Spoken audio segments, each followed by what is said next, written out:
Rebecca Wilson has seen a lot in her role as a critical care nurse. So when she discovered a small lump on her breast last year, she wasn't too concerned.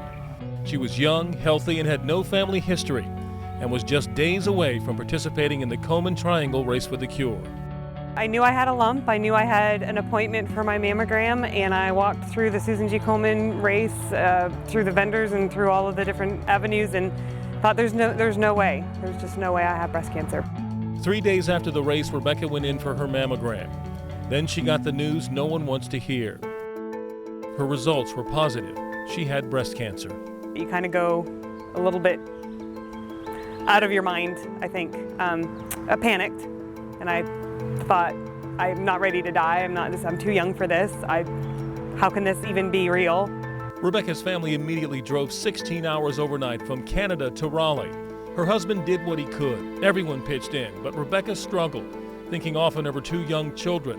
Eventually, she told her friends and coworkers. My heart just broke when I found out, and I just knew that I had to do whatever I could do to help make it easier on Becky, because it's such a difficult thing to go through.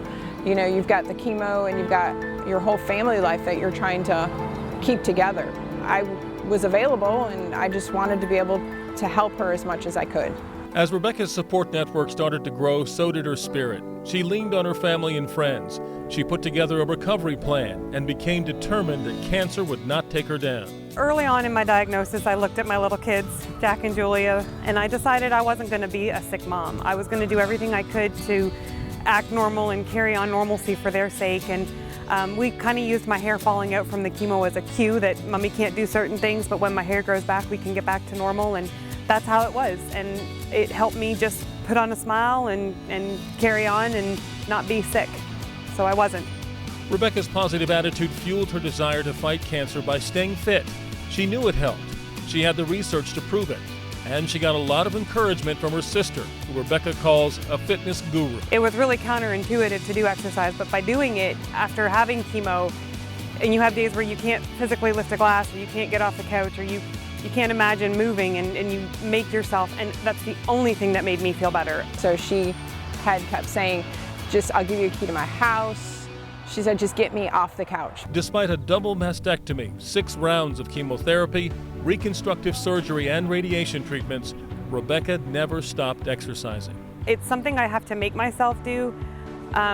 As I do it and after I'm done, I feel so good. It takes your mind to a place where you're active, you're doing something, you're fighting your illness, you're preventing it from coming back, and you're doing something for your body. And it doesn't have to be running, it doesn't have to be lifting weights, it can just be going for a walk. Her exercise routine and fight against cancer has blossomed into a huge group effort.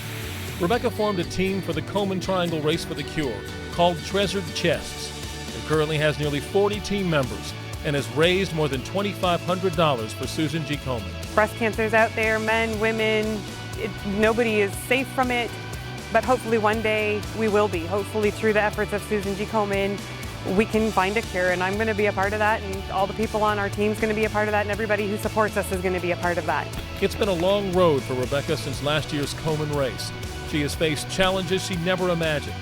And now that she is cancer-free, she has a single goal: to finish the race without stopping. I'm going to complete the 5K, and it's going to be huge for me. And anybody who knows me knows I've been talking about this for a year now, and it's just going to be, when I cross the finish line, it's going to be like I did it. I finished it.